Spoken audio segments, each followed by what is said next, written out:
The Pentagon is preparing for weeks of ground operations in Iran. That's where we're starting the 7 from the Washington Post. I'm Hannah Jewell. It's Monday, March 30th. Let's get you caught up with today's 7 stories. It has been more than a month now since the U.S. and Israel launched their attack on Iran. According to a report from human rights groups on Friday, nearly 1,500 Iranian civilians have been killed in strikes that have hit schools, hospitals, and other non-military infrastructure. The shocks of the war have been felt around the world. Iran's retaliatory strikes have rocked the region, and its closure of the critical Strait of Hormuz has led to a spike in energy prices with no end in sight. The war is also increasingly unpopular with Americans.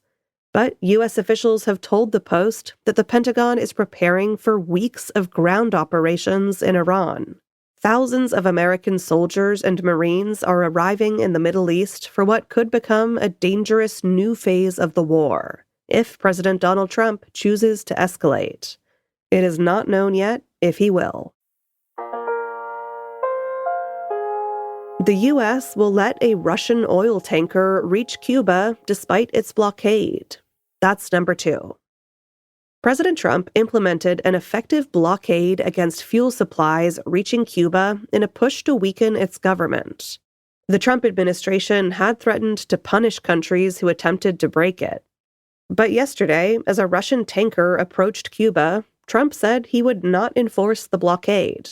Here he is speaking to reporters on Air Force One. There's a report that the U.S. is going to let a Russian oil tanker go to Cuba. Is that true? Well, we have a tanker out there. We don't mind having somebody get a boatload because they have to survive. It wouldn't bother me. That report is true as far as you know? Well, I would say, I told them, if a country wants to send some oil into Cuba right now, I have no problem with it. Trump went on to say that one boat was not going to matter and that Cuba's regime was finished. Trump has previously threatened to take Cuba and says he will turn his attention to the island as soon as he finishes the war with Iran. The blockade has plunged Cuba into crisis. Its 11 million residents are facing crippling fuel shortages and blackouts. According to one expert, the Russian tanker could help power Cuba for just a few weeks. Number 3. Protests and cancellations are disrupting the Trump administration's America 250 tour. Education Secretary Linda McMahon bills her History Rocks tour as a nonpartisan celebration of the nation's 250th birthday. In visits to schools, she leads students in cheering for America.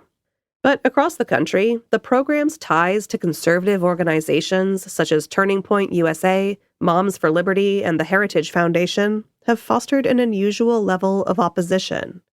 There is no evidence that the events themselves are pushing a political message, but at least 4 stops have been canceled after parents, students, and teachers objected to the visits.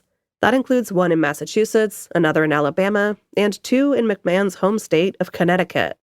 Stops in Wisconsin, New Jersey, and Illinois were met with protests.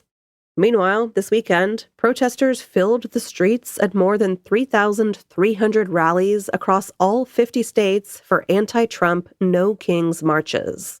It was the 3rd major collective action for the grassroots campaign, which began as an outlet for people infuriated by Trump.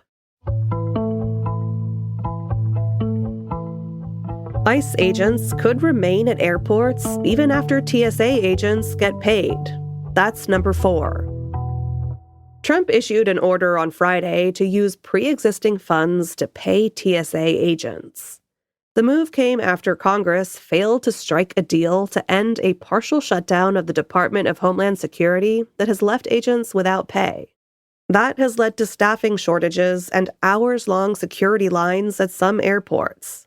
So, last week, the Trump administration deployed ICE to help out, though their presence does not seem to have made an impact on wait times.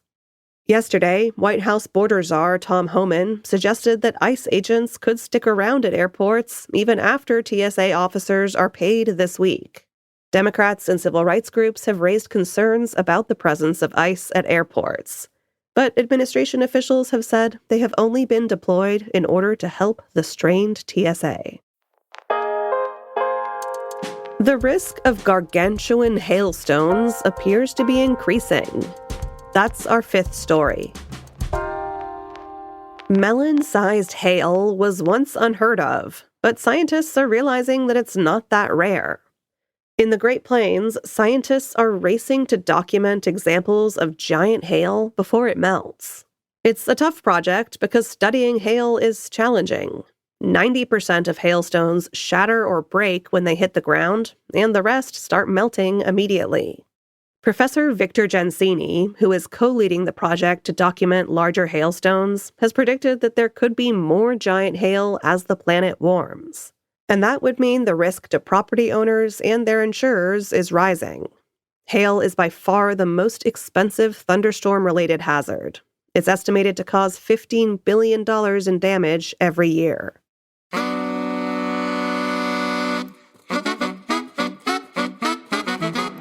Number 6 is for college basketball fans. The men's March Madness Final Four is set. Last night in D.C., UConn hit a last-second three-pointer to beat top-seeded Duke 73-72. It was a shot for the ages.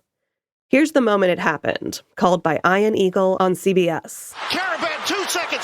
Mullins tosses it up. Oh! It's good! We're pouring 3!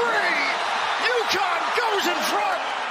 Next Saturday, UConn will face Illinois, and Michigan will square off with Arizona in the Final Four. The championship game is on Monday. Over on the women's side, the Final Four will be set tonight after Michigan plays Texas and TCU faces off against South Carolina. UCLA and UConn are already in. The undefeated Huskies are the reigning champions and are appearing in their 25th Final Four. That championship game is on Sunday. And at number 7, the 2 most famous bald eagles in D.C. have laid an egg. Washington power couple Mr. President and Lotus are expecting an eaglet in their nest at the National Arboretum. Longtime fans know it was not a smooth path to get here. Bald eagles typically mate for life as long as they're successfully having eaglets together. Mr. President previously had 8 eaglets with his first mate, whose name was First Lady. But things fell apart when they stopped managing to produce offspring after 2018. And during one of First Lady's trips away, Mr. President was caught with other female suitors in the nest. Human fans watched enraptured on a 24-hour live web feed.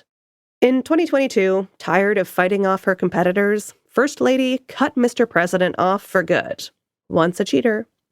The very next day, the younger Lotus moved in. The new couple have had a number of babies since then. But a mistress who becomes a wife leaves a job opening, and Mr. President seems to still have a wandering eagle eye. The couple did not produce an egg last year after a mysterious other female once again turned up in the family nest. This year, though, it's a happier story. The couple's newest eaglet is expected in April. All right, you're all caught up. Make this the week you spring into savings with a great deal on a subscription to The Washington Post. Right now, you can get a premium subscription for just $3 every 4 weeks for the first 6 months. That comes with 3 extra accounts to share with friends and family and whoever else may be visiting your nest. After the first 6 months, that renews at $19 every 4 weeks, and you can cancel anytime. Head over to WashingtonPost.com/subscribe to get that deal. I'm Hannah Jewell. I'll meet you back here tomorrow.